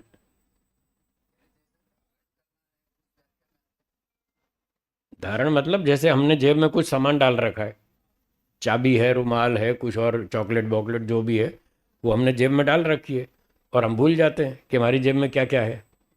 तो है तो हमारी जेब में ही, हमारे पास ही है, हमें हर समय ध्यान नहीं रहता। तो ऐसे ही जो कर्माशय है, कर्मों का पूरा अकाउंट, वो पूरा हमारे आत्मा के साथ ही जुड़ा हुआ है, रहता हमारे साथ है। पर हम अल्पज्ञ हैं, इसलिए हम जान नहीं पाते, हमारा इतना सामर्थ्य नहीं है, हम भूल जाते हैं। पर ईश्वर को पूरा याद रहता है कि किस आत्मा का कितना कर्म का बैलेंस है, वो उस आत्मा के साथ जोड़े रखता है। और वो तो सारे में सब चीज़ जानता ही है, उसको कोई समस्या नहीं है। हैं? हमारा कर्माशय पूरा नहीं जान सकते। इस जन्म का तो मोटा मोटा जान सकते हैं, इस जन्म का हम रोज़ आत्मनिरीक्षण कर सकते हैं, हर समय हम सावधान रह सकते हैं, हमें पता चलता है हम क्या कर रहे हैं। इस जन्म का तो जान सकते हैं, पीछे वाला नहीं, वो नहीं जान सकते। बोलिए।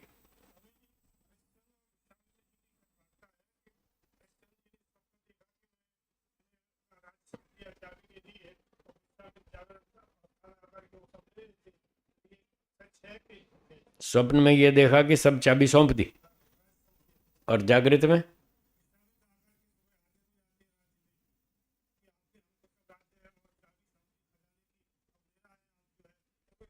किसको दी थी? वो जागृत में दी थी या सब? तो सपने में दी तो सपने की बात जागृत पे लागू नहीं होती, वो झूठ है, वो झूठ है। अभी तो मैंने बताया था, आपने 2 लाख रुपए उधार दिए सपने में, तो सुबह उठकर आप उससे वसूली नहीं कर सकते। मैंने आपको 2 लाख रुपए उधार दिए थे सपने में, लाओ मेरे पैसे। वो वसूली नहीं कर सकते आप। हाँ, वो पता नहीं क्या कहानी है, वो झूठी बूठी कहानी है। वो इतिहास की बातें सारी पता नहीं चलती, कितना सारा झूठ भर रखा है इतिहास में। हाँ जी, पीछे हाथ उठा रहे हैं, बोलिए।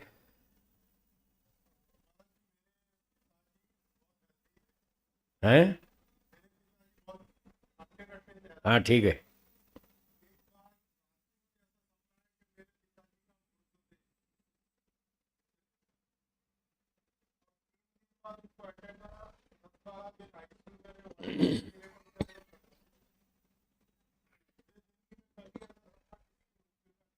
हम्म।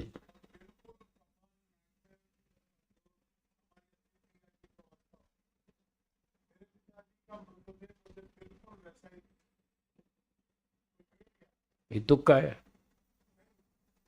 ऐसी घटनाएं तुक्के से हो जाती हैं। सपने में वही कुछ तो आएगा जो हमारे जीवन में हमने कहीं देखा है, सुना है, कुछ कहानी सुनी है, पढ़ी है, कहीं ना कहीं से वो संस्कार हमारे अंदर है, वही सपने में उठता है।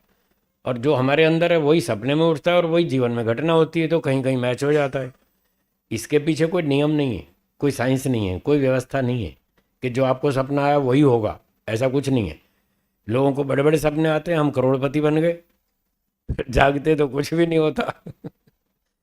तो अच्छे बुरे सपने सबको आते रहते हैं, इसका हमारे जीवन की भविष्य की घटनाओं से कोई संबंध नहीं है।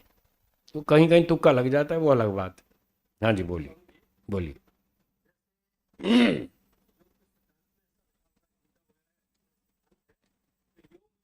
सर्व कर्माणि योग। योग यहाँ सर्व कर्माणि भस्मसात्। हाँ जी। योगियों के योग के द्वारा, योग के द्वारा, ब्रह्म विद्या के द्वारा, ज्ञानार्जन के द्वारा, सबके द्वारा सारे कर्म हो जाते हैं जितने परसेंट होते हो। ठीक है। पहली बात। हम्म। दूसरी बात ये है, क्या योग विद्या के द्वारा भस्म होते हैं तो भोग करके भस्म होते हैं? ये प्रश्न। बहुत अच्छा प्रश्न है आपका। आपका प्रश्न मैं दोहरा देता हूँ, सबको पता चल जाएगा। आपका प्रश्न है कि जो हमारा कर्माशय है स्टॉक में पूरा, वो योग विद्या से पूरा नष्ट हो जाता है, अथवा उन कर्म का फल भोगने पर नष्ट होता है। ये 2 ऑप्शन है, ठीक है ना। वेदों के अनुसार ऋषियों ने ये लिखा है, किया हुआ कर्म कभी निष्फल नहीं होता। एक तो सत्यार्थ प्रकाश के चौथे समोल्लास में ये बात लिखी है, किया हुआ कर्म कभी निष्फल नहीं होता, जल्दी व देर से कभी न कभी फल देता ही है। एक तो ये बात। दूसरी जगह वेद भाष्य में, यजुर्वेद 40वां अध्याय, उसके भाष्य में भी लिखा है कि किया हुआ कर्म कभी निष्फल नहीं होता। पर अज्ञानी लोग अधर्म करने से डरते नहीं, क्योंकि वो ये समझते हैं कि हम कर्म कर लेंगे, कौन फल देने वाला है? कोई वो समझते नहीं ना कर्म फल व्यवस्था को। कोई फल देने वाला नहीं है, या हम माफ़ी मांग लेंगे हमारा कर्म फल माफ़ हो जाएगा, ऐसा सोचकर लोग अधर्म के आचरण करते रहते हैं। पर वेदों का ये सिद्धांत है, बिना फल दिए कोई कर्म नष्ट नहीं होगा। तो जो लोग गीता के नाम से बोलें या किसी भी नाम से बोलें कि योग से समाधि से सारे कर्म नष्ट हो जाते हैं, वो झूठ है, बिल्कुल गलत है। बिना भोगे कोई भी कर्म नष्ट नहीं होगा। क्यों नहीं होगा, उसका तर्क वो और सुन लीजिए। ईश्वर न्यायकारी है या अन्यायकारी? न्यायकारी। वो हमारे कर्मों का फल देता है या नहीं देता? देता है। तो जब वो न्यायकारी है तो कर्म करने पर फल न दिया जाए, कर्म करने पर भी उसका फल न दिया जाए, तो क्या ये न्याय होगा या अन्याय? अन्याय होगा। तो यदि कोई योग समाधि लगा के अपने पिछले 10 लाख कर्म थे, उनका फल भोगे बिना ही उससे नष्ट कर दे, तो क्या ईश्वर न्यायकारी माना जाएगा? इसलिए हम कह रहे हैं कि यदि कर्म का फल नहीं भोगा और बिना भोगे कर्म नष्ट हो गया, तो ये अन्याय होगा। और ये जो नष्ट होगा वो योगी नष्ट करेगा या ईश्वर नष्ट करेगा? कौन नष्ट करेगा? ईश्वर। तो बिना फल दिए कर्म को माफ कर देना या खत्म कर देना, ये तो अन्याय है। और आप कह रहे हैं ईश्वर करेगा। ईश्वर तो अन्यायकारी है नहीं, इसलिए वो नष्ट नहीं करेगा।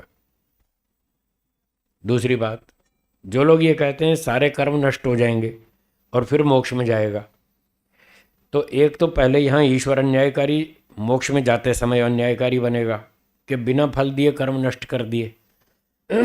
अब उसका कर्म का बैलेंस हो गया 0। जब मुक्ति से वापस लौटेगा संसार में, अब बैलेंस तो 0 है, तो बिना कर्म के ईश्वर उसको पहला शरीर देगा। बिना कर्म के फल देना, क्या ये न्याय है? तब भी ईश्वर अन्यायकारी बनेगा। 2 बार ईश्वर अन्यायकारी बनेगा अगर ये माना जाए कि सारे कर्म नष्ट हो जाते हैं। ऐसा मानने पर 2 बार ईश्वर अन्यायकारी बनेगा, मोक्ष में जाते समय भी और जब आत्मा लौटेगा तब भी। अब बताओ, आप ईश्वर को अन्यायकारी मानने के लिए तैयार हैं क्या? इसलिए मैं कह रहा हूँ वो बात झूठ है। सारे कर्म कभी भी नष्ट नहीं होते, ऐसा कहीं भी शास्त्रों में नहीं लिखा है। और जहाँ लिखा है तो लोग उसको ठीक से समझते नहीं, वो भ्रांति में है। वहाँ ये तात्पर्य है, क्षीयन्ते चास्य कर्माणि, ये वाक्य है उपनिषद का, क्षीयन्ते चास्य कर्माणि तस्मिन् दृष्टे परावरे। यहाँ से लोगों को भ्रांति हुई कि सर्वकर्माणि सर्वाणि कर्माणि क्षीयन्ते, सारे कर्म खत्म हो जाते हैं। ये उनको भ्रांति है। इस वाक्य का ठीक अर्थ ये है कि जब व्यक्ति को तत्वज्ञान हो जाता है, अभी अभी मैंने कहा था थोड़ी देर पहले कि वो जानबूझकर कोई भी गलती नहीं करता, अनजाने में तो होते रहते, जानबूझकर गलती नहीं करता। तो इसका अर्थ है कि क्षीयन्ते चास्य कर्माणि, उसके बुरे काम सब खत्म हो जाते हैं, अर्थात भविष्य में वो बुरे काम नहीं करता, सारे बुरे काम छोड़ देता है, सब अच्छे ही करता है, 100 में से 100 अच्छे करता है, सोच समझ के प्लानिंग से करता है, योजनाबद्ध ज्ञानपूर्वक अच्छे काम करता है, तो उसके बुरे काम खत्म हो गए। इसका ये तात्पर्य है, न कि भूतकाल वाले खत्म हो गए, वो खत्म नहीं होते, वो तो फल देकर ही खत्म होंगे, बिना फल दिए कोई कर्म नष्ट नहीं होता। तो मैंने आपको 2-3 प्रमाण सुना दिए, तर्क भी सुना दिया, इसलिए ये बात सिद्धांत की है वेदों के अनुसार। हाँ जी, और कोई प्रश्न? बोलिए। हाँ जी। हम्म। हाँ, परमाणु रहित है, ठीक है, ठीक है, ठीक है, ठीक है।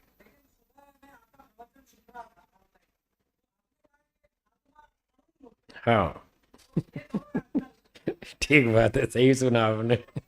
मैंने सुबह कहा था, और मैंने ये भी कहा था कि जब आत्मा को अणु कहते हैं तो ये उसके परिमाण का सूचक शब्द है। परिमाण, परिमाण का मतलब लंबाई चौड़ाई, जितने एरिया में आत्मा रहता है, ये गुण की बात है, द्रव्य की नहीं।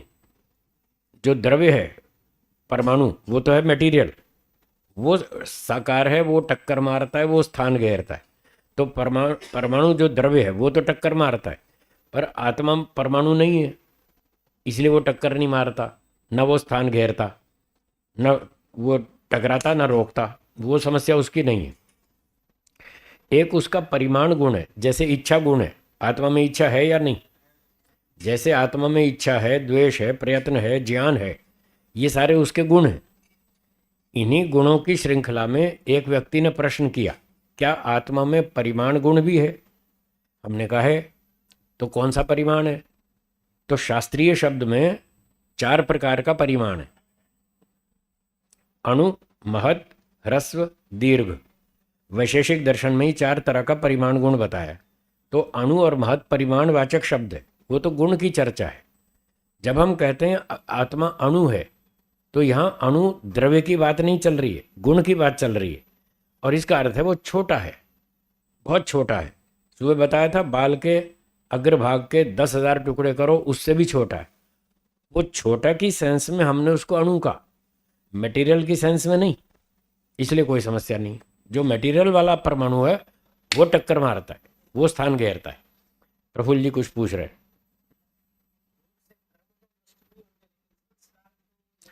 ये ठीक है आपकी बात। योगाभ्यास से, समाधि से संस्कार नष्ट होते हैं, ये सही है। अविद्या आदि 5 क्लेश नष्ट होते हैं, ये सही है। कर्म नष्ट नहीं होते, कर्म अलग चीज़ है, संस्कार अलग चीज़ है। मोक्ष की शर्त ही ये है, जब तक आपके 5 क्लेश नष्ट नहीं होंगे और उन क्लेशों से जो संस्कार उत्पन्न होते हैं, वो क्लेशों वाले संस्कार जब तक नष्ट नहीं होंगे तब तक मोक्ष नहीं होगा। तो क्लेश और संस्कार नष्ट होते हैं, ये ठीक है, पर कर्म इससे अलग चीज़ है। वो नष्ट नहीं होते समाधि लगाने से, कुछ भी कर लेने से, वो तो भोगने से ही नष्ट होंगे। जी। दोनों बातें, दोनों बातें। एक कॉपी यहाँ रहती है आत्मा के साथ, एक ईश्वर के ज्ञान में रहती है, कोई समस्या नहीं। ठीक है। बोलिए।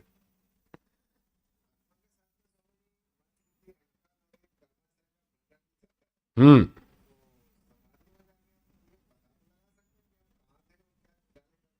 नहीं कर सकते, ईश्वर की व्यवस्था ऐसी है, वो सारी बातें नहीं बताता। रहती है, रहती है। आपके शरीर में कितनी नाड़ियां आपको पता है? किस नाड़ी में कहाँ कौन सा रोग बढ़ रहा है आपको पता है? आपके पास ही तो है 24 घंटे, तो भी आपको नहीं पता है।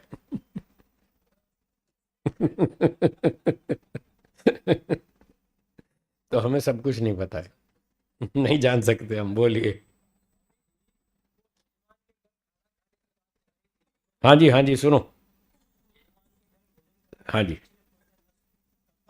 हाँ जी, हाँ जी। खत्म हो गए होंगे। 42-40 साल से यजमानों के यहाँ रोटी खा रहा हूँ, अब तक तो पिछला बैलेंस 0 हो गया होगा। पर ऐसा नहीं, ऐसा नहीं। बल्कि और मज़ेदार बात बताऊँ आपको, मैंने एक बार पहले भी सुनाई थी, फिर सुना रहा हूँ, प्रसंग आ गया इसलिए।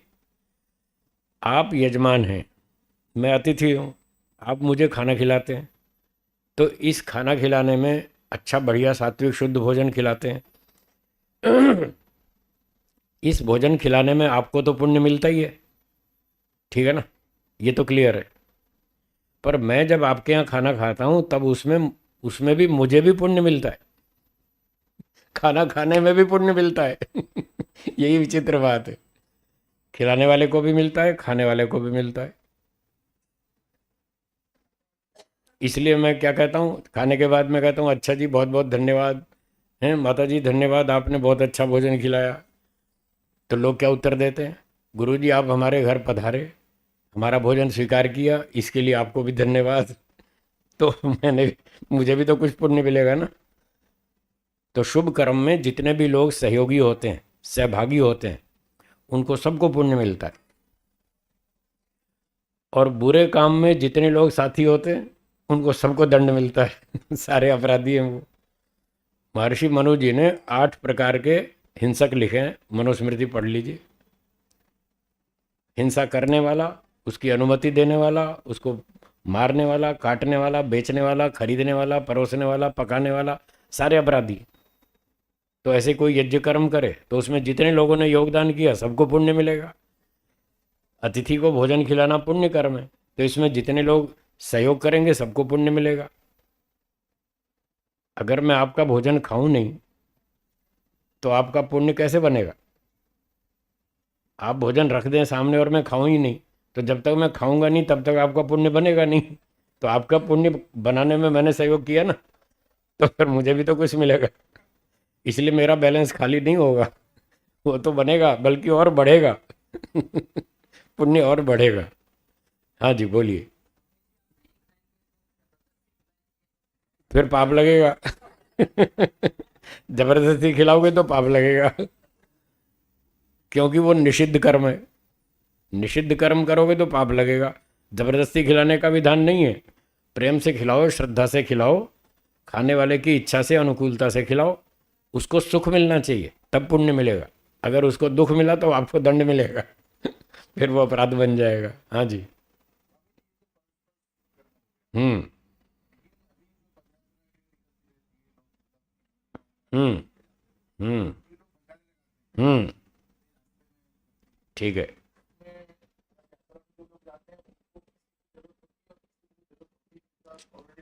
ठीक है। हम्म।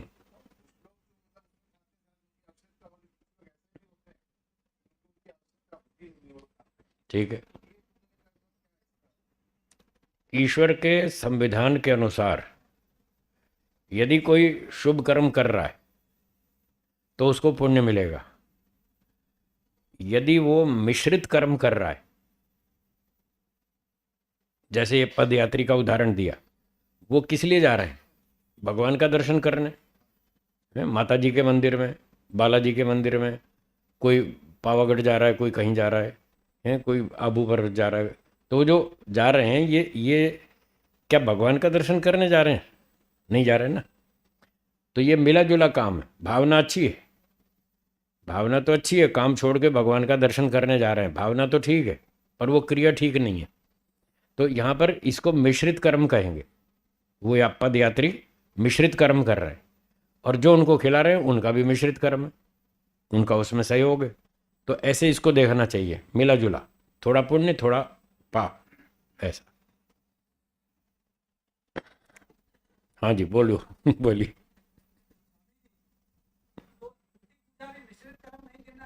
हाँ जी, मिश्रित है।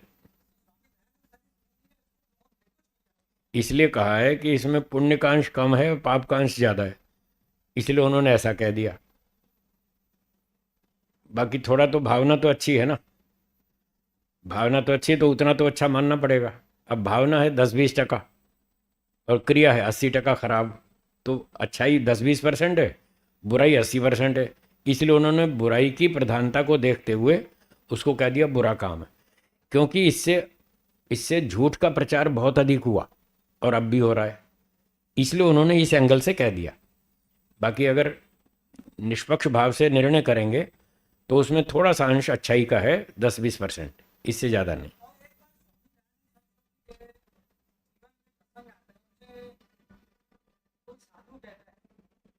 संसार में पड़े हो, मोक्ष के रास्ते में चले जाए, हम्म। तो वो कहते हैं नहीं भाई, मैं संसार में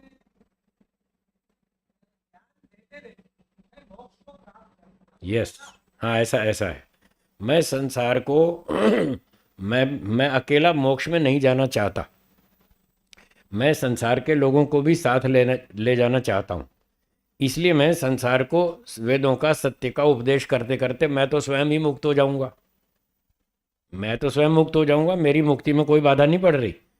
पर मुक्ति का रास्ता ही ये है कि जब तक आप परोपकार नहीं करोगे मुक्ति होगी ही नहीं। इसलिए मैं जो कर रहा हूँ वो ठीक कर रहा हूँ, मैं मोक्ष मार्ग पर ही चल रहा हूँ, उसके विरुद्ध नहीं जा रहा। हाँ, देखिए ऐसा है, वो स्वार्थी नहीं है, वो अभी अंडर ट्रेनिंग है, वो अभी पूरे पक्के साधु नहीं बने, अभी वो तैयारी कर रहे हैं।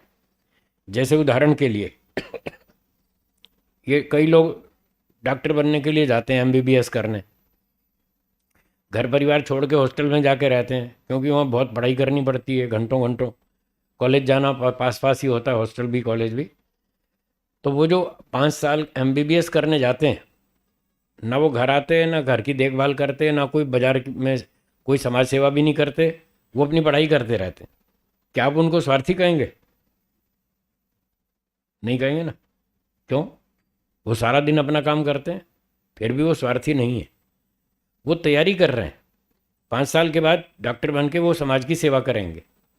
जैसे वो MBBS के विद्यार्थी स्वार्थी नहीं है, पर वो अपनी तैयारी कर रहे हैं भविष्य में सेवा करने के लिए, ऐसे ही जंगल में बैठे जो तपस्वी लोग हैं, 2 साल 5 साल 10 साल बैठ के तपस्या कर रहे हैं, वो MBBS के विद्यार्थियों के समान वो भी अपनी तैयारी कर रहे हैं। जब तैयारी कंप्लीट हो जाएगी फिर वो भी आएंगे समाज में, फिर वो सेवा करेंगे। इसलिए उनको स्वार्थी नहीं कह सकते। यही मोक्ष का रास्ता है। जब तक व्यक्ति खुद डॉक्टर नहीं बन जाए तब तक रोगियों की चिकित्सा करेगा तो बचाएगा कि मारेगा? मार डालेगा वो। इसलिए पहले उसको अपनी उन्नति करना ज़रूरी है। जब खुद अच्छा योग्य डॉक्टर बन जाए फिर आके चिकित्सा करो। तो वो योगी लोग, तपस्वी लोग जंगल में बैठ के तैयारी करते हैं, साधना करते हैं। तैयार होने के बाद फिर वो प्रचार करते हैं, जैसे महर्षि दयानंद जी ने किया, ऐसे और लोगों ने भी किया। इसलिए वो दोषपूर्ण नहीं है। समय समाप्ति की ओर है। बोलिए प्रश्न।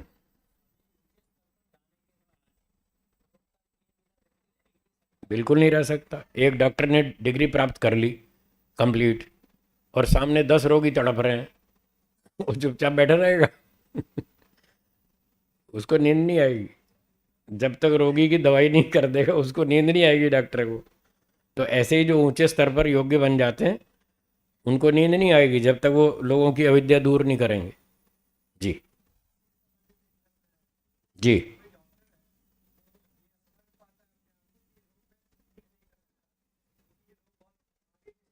ठीक है।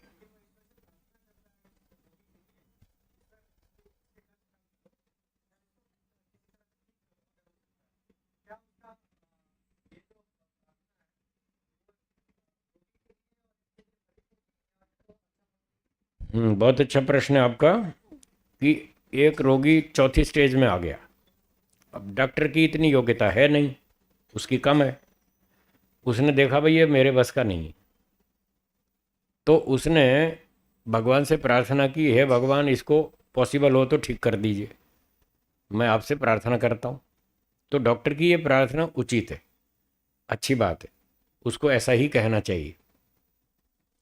साथ में यह भी करना चाहिए कि उस रोगी को किसी बड़े डॉक्टर के पास रेफ़र कर दे कि भाई सिविल में जाओ या वो फलाने एम्स में जाओ, बड़े डॉक्टर वहाँ मिलेंगे, मेरे बस का नहीं है, मैं नहीं कर सकता, आप दूसरे डॉक्टर साहब के पास जाइए, वो करेंगे। तो ऐसा प्रयास भी करना चाहिए और प्रार्थना भी करनी चाहिए, दोनों काम करने चाहिए। तो फिर रोगी को लाभ हो सकता है। वो बता देंगे भाई फलाने डॉक्टर साहब के पास जाओ, और वो रोगी वहाँ जाएगा, अपने साथ 2-4 अटेंडेंट लेकर जाएगा। वो बड़े डॉक्टर भी उसको देखेंगे, वो उसकी चिकित्सा कर देंगे। अगर पॉसिबल होगा तो ठीक हो जाएगा, नहीं होगा तो वो जितना होगा कर सकते हैं उतना कर देंगे। तो इतना हमारा कर्तव्य बनता है कि हम पुरुषार्थ भी करें, प्रार्थना भी करें। मान लो कोई व्यक्ति चौथी स्टेज में आ गया, अब वो बचना इम्पॉसिबल है। बड़े डॉक्टर साहब को भी दिखा लिया, उन्होंने भी हाथ ऊंचे कर दिए, भाई अब मेरे बस का भी नहीं, अब तो बस आप भगवान से प्रार्थना करो और इनकी सेवा करो, इनको घर ले जाओ, जितने दिन चलें सो चलें, आप सेवा करो और इसका पुण्य कमाओ। तो ऐसा करना भी ठीक है। ऐसा करने से किसी के मन में बुरी भावना नहीं आई। भले ही सबको पता है कि आप बचने वाले नहीं हैं, ये तो सत्य है, हमेशा तो कोई जिएगा नहीं। रामचंद्र जी भी चले गए हैं, दशरथ जी चले गए, सिकंदर भी चले गए, दुर्योधन भी चले गए, अर्जुन भी चले गए, सब चले गए, तो हम भी जाएंगे, वो भी जाएंगे, सब जाएंगे, ये सब ठीक है। उसके बावजूद भी कम से कम हमारी भावना शुद्ध रहनी चाहिए, जिससे हमारा मन मस्तिष्क शुद्ध रहेगा, मन प्रसन्न रहेगा। हमारे अंदर क्रूरता की भावना नहीं आएगी कि ये मर रहा है तो मरने दो, अब क्या कर सकते हैं, तो मरेगा, और खाम खाम मुसीबत है, धर्म सर पे बोझ बना हुआ है, न मरता है न हमको काम करने देता है, रोज़ इसकी सेवा करनी पड़ती है, रोज़ इसके कपड़े दो, रोज़ इसका टॉयलेट साफ करो, क्या मुसीबत है। तो ऐसा यदि सोचेंगे तो हमारी भावना खराब होगी, कल हम भी शायद इस परिस्थिति में आ जाएं,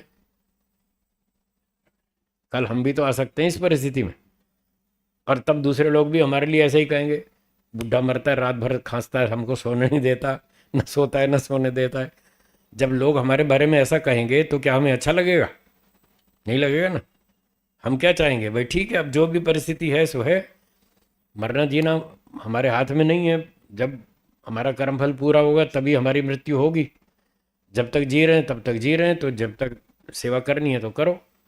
तो जैसे हम ये चाहते हैं कि हम यदि इस परिस्थिति में आ जाएं तो दूसरे लोग हमारी सेवा करें और हमको बुरा भला ना कहें, तो यही व्यवहार हमको दूसरों के लिए भी करना चाहिए।